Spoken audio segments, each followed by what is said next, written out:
Hello everyone, welcome to my YouTube channel rule your stocks. आज इस video में हम बात करने वाले हैं मार्केट आउटलुक की और मोस्ट इम्पोर्टेंटली बजट की जो आज आया है और उसके बाद मार्केट कैसे रिएक्ट कर सकता है। सेकेंडली हम बात करेंगे कुछ कॉर्पोरेट अर्निंग्स आई हैं उनकी बात करेंगे कैसी आई हैं और कुछ रिस्क जो मुझे लगता है मार्केट में आ चुके हैं और बहुत इस वैल्यूएशन पे बहुत बड़ा खतरा निवेशकों के लिए, उन सब पे बात करेंगे। लेकिन सबसे पहले हम स्टार्ट करना चाहेंगे पिछली वीडियो से, जहां पे हमने आपको कहा था लास्ट वीडियो में कि हमें लग रहा है कि इस वक्त मार्केट में कोई ना कोई टैक्स से छेड़छाड़ जरूर होगी क्योंकि ऑल टाइम हाई पे मार्केट है। ये सबसे बढ़िया मौका है सरकार के पास टैक्स बढ़ाने के लिए। ऑब्वियसली जो हमारी सरकार है वो बैकफुट पे है क्योंकि बाई इलेक्शंस में भी चारों स्टेट्स में चारों खाने चित हुई थी बीजेपी की सरकार, तो उनके ऊपर प्रेशर था कि किसी तरीके से गरीब तबके के हाथ में कुछ ना कुछ जाना चाहिए, तो उसके लिए उन्होंने एफर्ट किए। बट मारा किसको गया? मिडिल क्लास को, एज ऑलवेज। हुआ क्या? सबसे पहले बढ़ाया गया STCG, short term capital gain बढ़ाया गया, जो कि मोर और लेस एक्सपेक्टेड लाइन पे था, वो मैं एक्सपेक्ट भी कर रहा था। बट जो अनएक्सपेक्टेड हुआ है, STT भी हमने मान लिया था क्योंकि ये हो सकता था, क्योंकि कहीं ना कहीं लोगों को डिस्करेज करना था ट्रेडिंग के लिए, वो हम मान सकते हैं। बट मुझे लगता था इसके भी बहुत सारे ऑल्टरनेटिव सॉल्यूशन हो सकते थे। आप लॉट साइज बढ़ा देते, आप मार्जिन रिक्वायरमेंट्स बढ़ा देते ताकि वो लोग ट्रेड ना कर पाए, जो छोटे से पैसों में बड़ा बड़ा ट्रेड करने लग जाते थे, वो चीजें रोक सकते थे आप। लेकिन गवर्नमेंट को जो ठीक लगा उन्होंने किया। और जो सबसे सरप्राइजिंग था, जो आउट ऑफ सिलेबस आ गया था, वो था लॉन्ग टर्म कैपिटल गेन का बढ़ना, क्योंकि लॉन्ग टर्म निवेशकों ने ये बिल्कुल नहीं सोचा था और जिन्होंने अभी तक प्रॉफिट बुक नहीं किए उनके लिए तो और भी दिक्कत हो गई थी, क्योंकि अगर आप वो बुक करेंगे तो नया टैक्स रेट उन पे अट्रैक्ट करेगा। और ऐसा नहीं था कि गवर्नमेंट ने कोई डेट दी हो, आप इस डेट के बाद ये रेट लगेगा। अगर आपने शेयर आज भी बेचे हैं तो आपके ऊपर नया वाला टैक्स लगेगा, यानी कि शॉर्ट टर्म कैपिटल गेन 20% और लॉन्ग टर्म कैपिटल गेन 12.5%। और दूसरी मार कहाँ से लगी? अगर आप प्रॉपर्टी का बिजनेस करते हैं, हाँ, पहले आपको इंडेक्सेशन का बेनिफिट मिल जाया करता था, यानी कि इन्फ्लेशन जितनी बढ़ रही है आपको उतना रिलीफ मिल जाया करता था इंडेक्सेशन बेनिफिट में। बट अब वो बेनिफिट भी आपको प्रॉपर्टी में नहीं मिलेगा। तो ऑल एंड ऑल हर तरफ से मार लगी है मिडिल क्लास को। और उसके बाद मैं बात करूं गोल्ड की, गोल्ड में कस्टम ड्यूटी घटा दी जिसकी वजह से गोल्ड के प्राइसेस घटे हैं और जो लोग गोल्ड लेना चाहते हैं उनके लिए काफी बढ़िया मौका ये बन गया है। और मुझे लगता है ऐसे लोगों को थोड़ा बहुत एक्सपोजर अब गोल्ड में रखना चाहिए, क्योंकि मुझे ऐसा लग रहा है कहीं ना कहीं इक्विटी से ज्यादा रिस्क रिवॉर्ड बाकी एसेट क्लास में थोड़ा बहुत बन रहा है इस वक्त। और दूसरा हम बात करें कि हमारे आउटलुक हमारा पहले भी यही था, हम बियरिश थे काफी 3, 4, 5 इवन 6 हफ्तों से हम लगातार बियरिश हैं। और मुझे लग रहा है जिस वैल्यूएशन पे आज मार्केट है वो जस्टिफाई तो हो नहीं रहा है।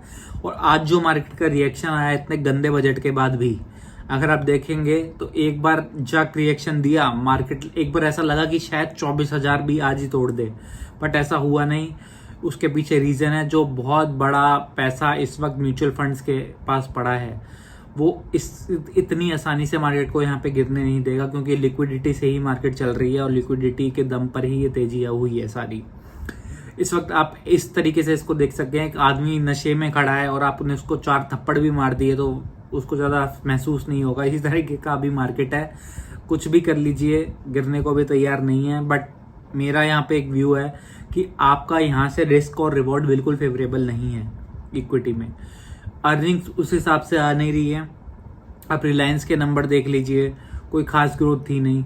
उसके बाद आप बाकी आज HUL के नंबर आए, हिंदुस्तान यूनिलीवर के 4% की ग्रोथ है। अब 4% की ग्रोथ में आप क्या एक्सपेक्ट करेंगे? मतलब बेकार है इन सब ग्रोथ में। आप इन्फोसिस को देख लीजिए, इन्फोसिस के रिजल्ट सबको बहुत अच्छे लगे, क्योंकि वही बात है ना, किसी की फेल होने की उम्मीद थी, अगर वो बंदा पास हो गया आपका ग्रेस मार्क्स लेकर तो मार्केट सेलिब्रेट कर रहा है।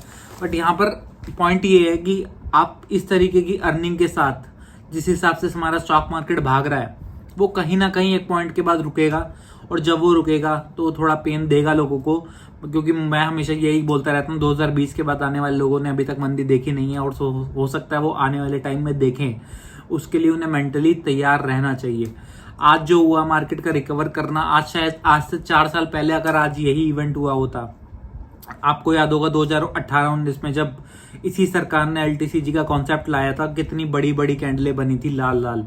बट उसके आज क्या हुआ, आज लाल कैंडल बनी बट उससे जल्दी रिकवरी आ गई।